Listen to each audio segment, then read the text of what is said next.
Namaskar students. In this video, we will take a problem based on the concept of Gram-Schmidt orthogonalization process. The problem is, let U be a subspace. So we have here the subspace U of four-dimensional space R4.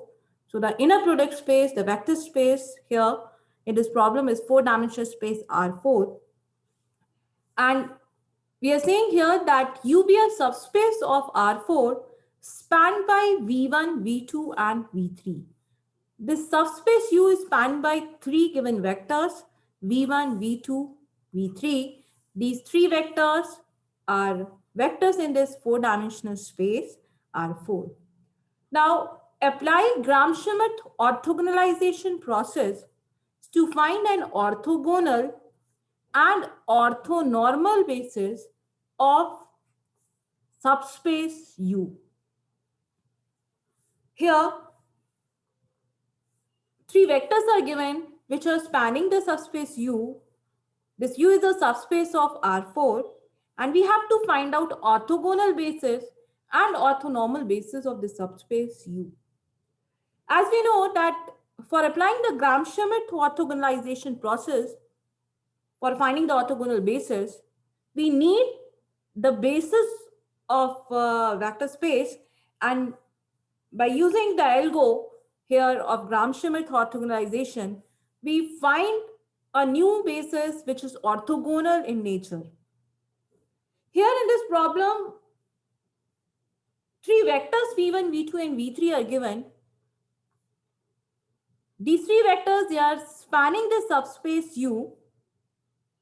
So first thing is, for applying the Gram-Schmidt orthogonalization process, we need the basis of the subspace U.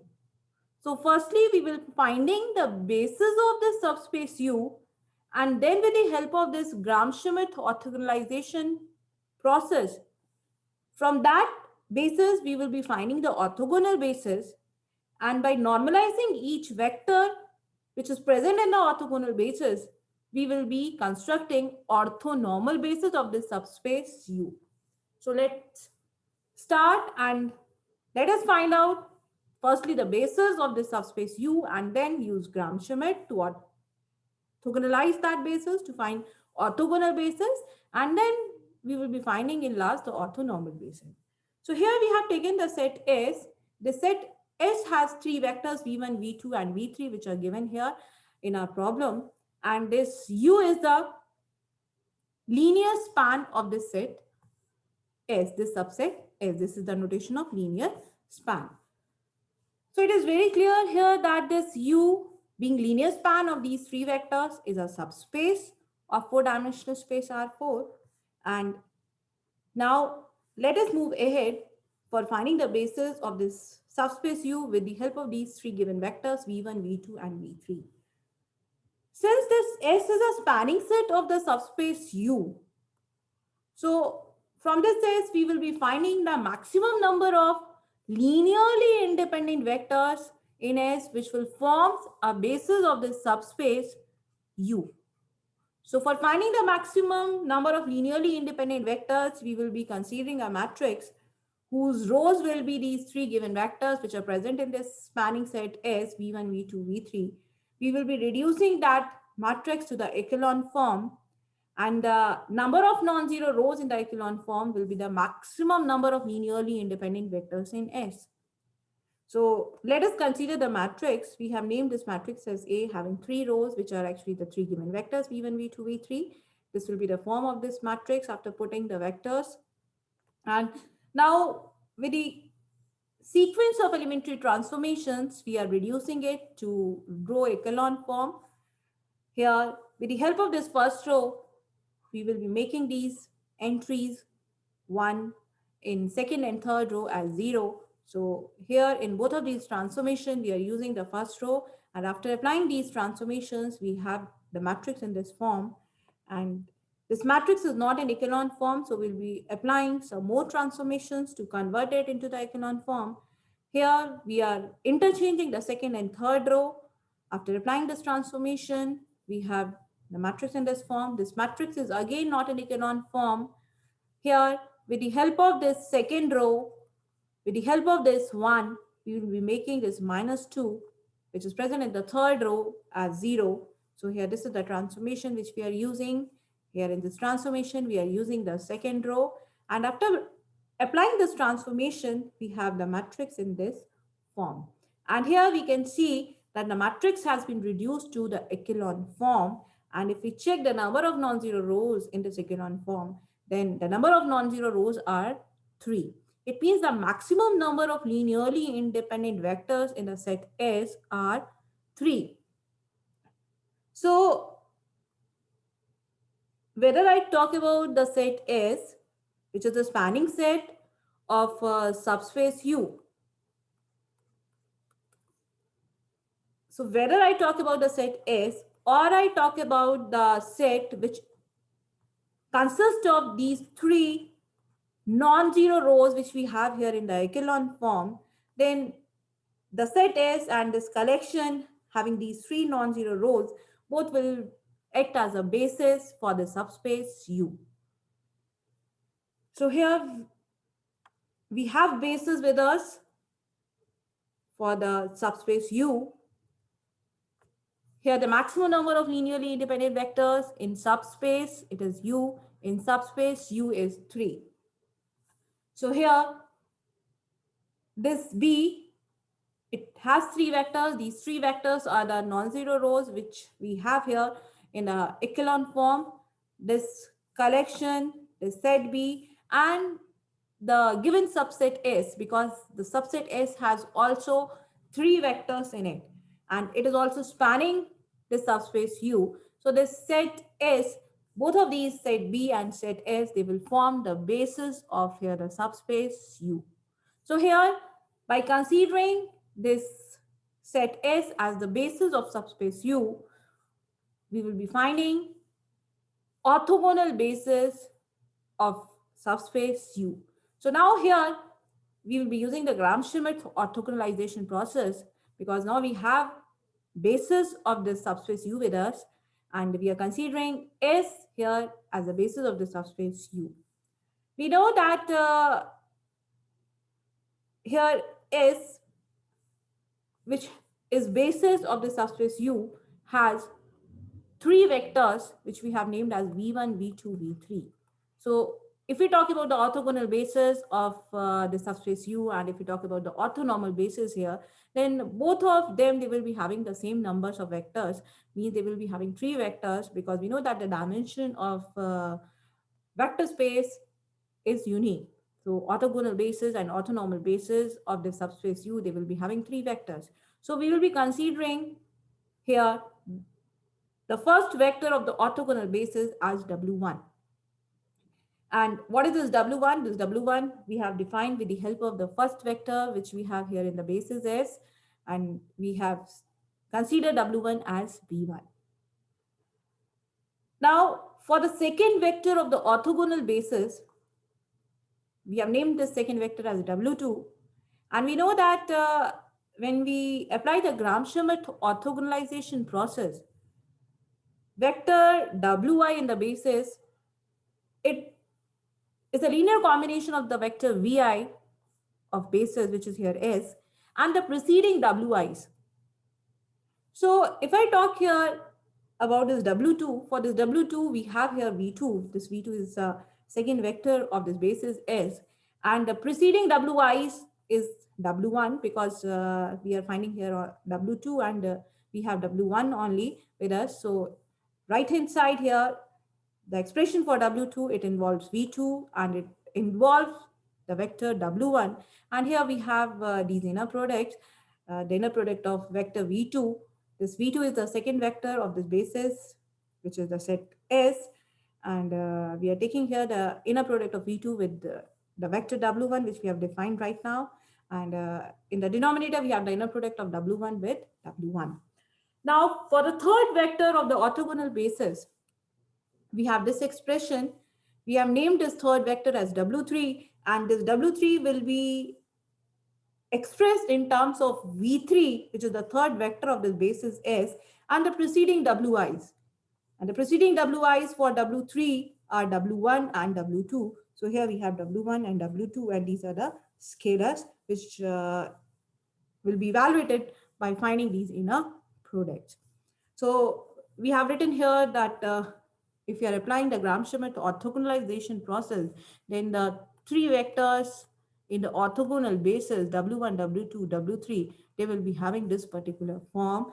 And on the right hand side, we have the inner products. So let us evaluate these inner products and then let us put it in these results, in these expressions to find out these vectors W2 and W3, because W1, it's very simple. We have already written here that W1 has this form. Now we need here the inner product of V2 with W1. We need the inner product of W1 with W1.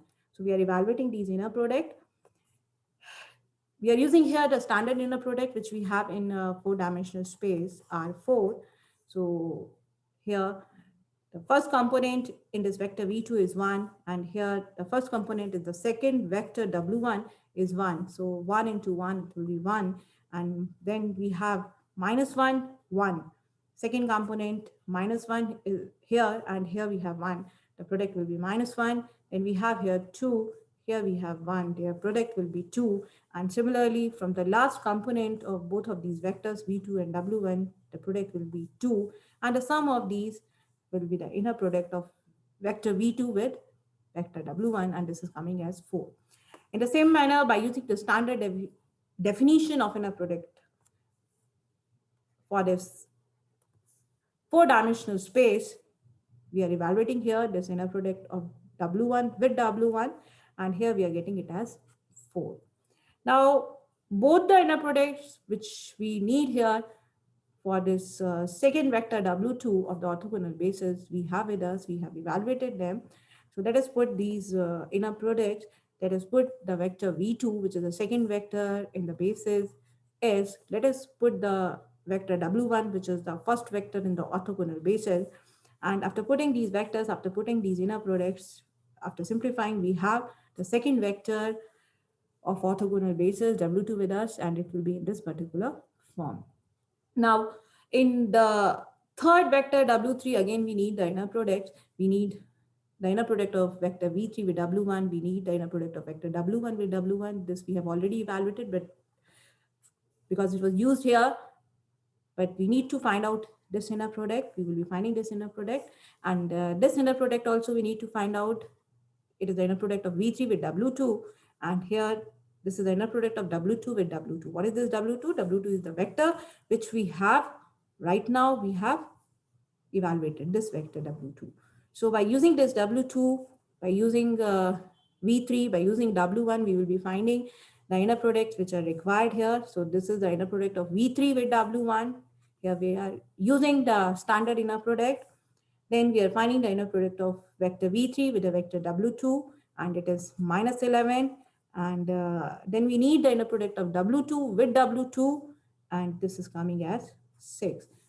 Here, in all these, we are using the standard inner product, which we have for this four-dimensional space R4. Now, let us evaluate this vector W3 by putting all these vectors V3, W1, W2, and all these inner products. And after doing scalar multiplication and vector addition on the right-hand side, we can simplify, and here the vector W3 will be in this form. So we have evaluated all the three vectors W1, W2, W3 with the help of Gram-Schmidt orthogonalization process. So this collection of vectors, we have named this collection as set B1, and this set B1 is an orthogonal basis of subspace U. So this completes the first part. Now, here we have to find out both orthogonal bases as well as orthonormal bases. So for finding the orthonormal bases, we will be normalizing each of these vectors W1, W2, and W3. And for that, we need the norm of these vectors W1, W2, W3. So here we are finding the norm of these vectors. The norm of any vector is defined as positive square root of its inner product with itself. So here we are finding this norm of W1, the norm of W1, it is coming as 2, and then we are finding this new vector W1 dash which has been obtained by normalizing this vector W1. For normalizing, we are multiplying this vector W1 with the reciprocal of its norm.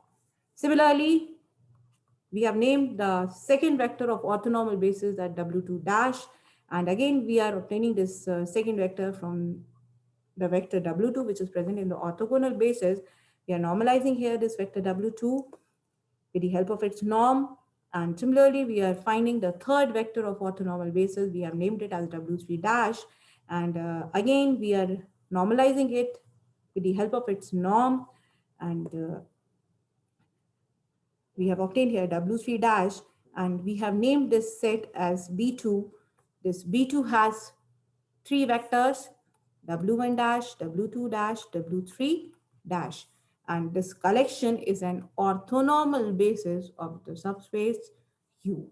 So S was the basis, D1 is the orthogonal basis, which we have obtained from this basis S by Gram-Schmidt orthogonalization process, and this B2 is orthonormal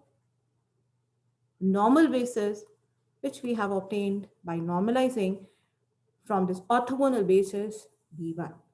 So here the basis was not directly given, but for that we have firstly evaluated the maximum number of linearly independent vectors in S that will form the basis of this subspace U. And since that number was 3, so this B, not the B, this subset S is acting as a basis of the subspace U.